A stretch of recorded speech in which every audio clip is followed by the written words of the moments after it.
Hot off the press. Look who arrived. The whole gang. Dick Cavett got here. Welcome back home, Dickie. Whose idea was the whoopee Look cushion? at all the guys in KOLN. No, that's a secret.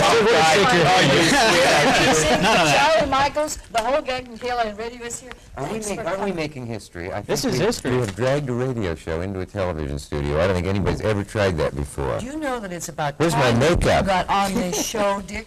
Your wife has been on the show, Carrie Nye, your She mother, was here. Dorcas Cavett, everybody but you, and you've come home I've so tried often. everything to get on here. Well, I guess I haven't played my cards right.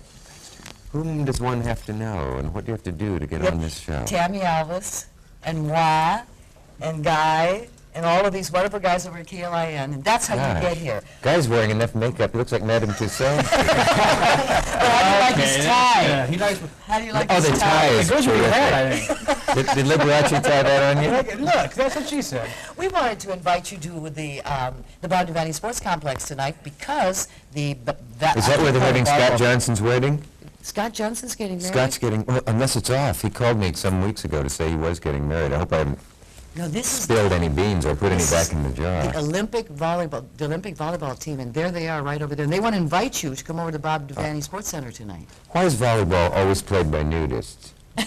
Nudists? Well, have you noticed at nudist camps, volleyball is always the big game. And on nudist beaches, it's always volleyball. It's never any, well, I guess because you can set it up outdoors. That's probably... Volleyball's a hell of a game. How do you know this? I read. He is the master of the side horse at Lincoln High School. You were really big Bless on you the for side knowing that, because horse. that's my favorite fact about myself, among many, that I was state champion on the horse, pommel horse, before it was fashionable, you know, so I didn't have groupies the way that Vidmar and Hartung and everybody do. But that was the best thing I ever did.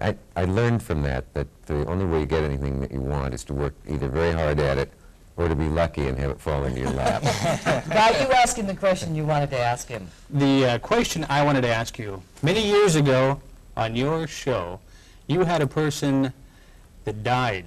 Well, you were talking to him there. Now, it's happened quite a bit on this It's show. happened more than once. Yeah. Can you see Tell us Miller about back this. there, by the way? He looks like the guy who the police are saying, that guy in the back, he's the one we're looking for. Gaddafi's looking for him. This is the tough guy that travels with Dick here. But in fact, if you mean literally died, yes, J.I. Rodale, the health expert, having said, Why are we laughing? isn't this sick? Saying he would live to be 100, and that he never felt better, and so on, then proceeded to join the great majority, pass away, and then die. Was Then he it Just live? as Mel Brooks would say.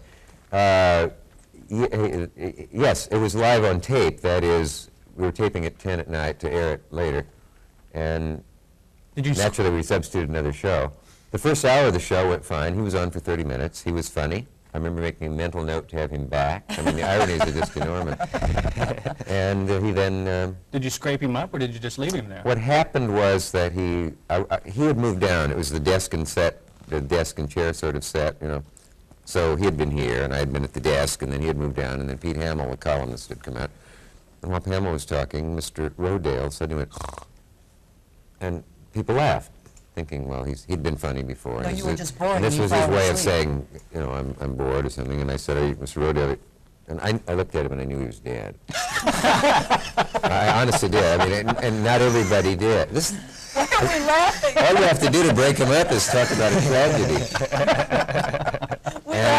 But the audience thought it was a gag because obviously people don't die on TV shows. Well, with they haven't seen cameras. this show, then, have We they? die every day. So it was a Thousand strange. deaths. But if you go to the library and get my book Cavett, which was then $8.95 and was a bestseller in some weeks, I talk about it in there in I think some detail.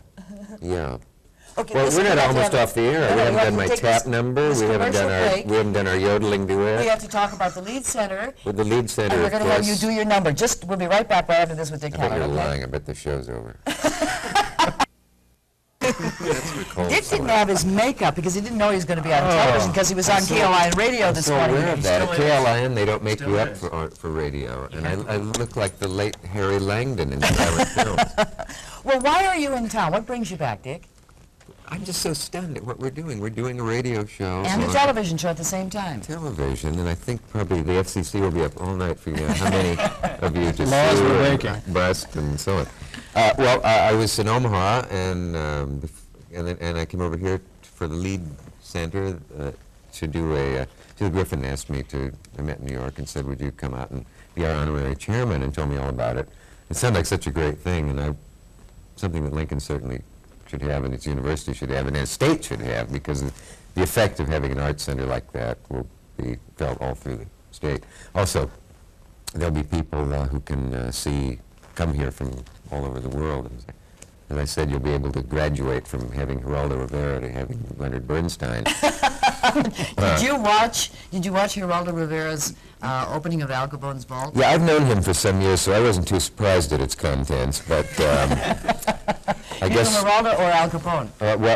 Both. Capone saved dirt, apparently. That's what we learned. But the ratings were phenomenal because the idea of it appealed to everybody. Well, what do you think about the job that Geraldo did? Well, I thought he bore up well, considering the fact that it was the second biggest ripoff since his last show.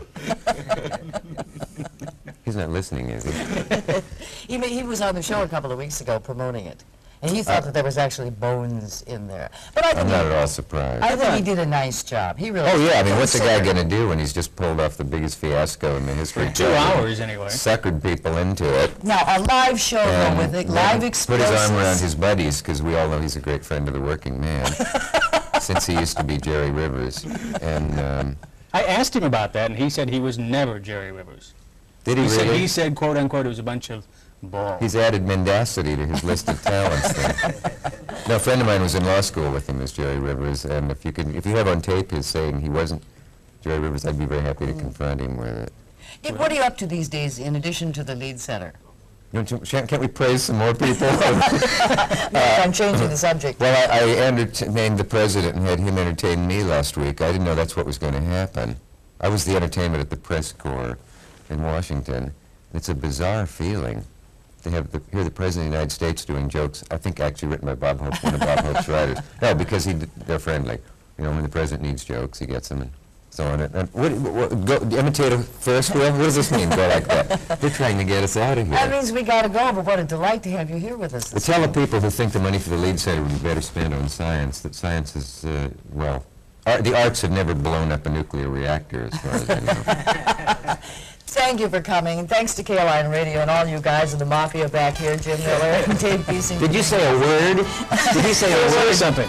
Goodbye. I knew it did. Dave, Goodbye.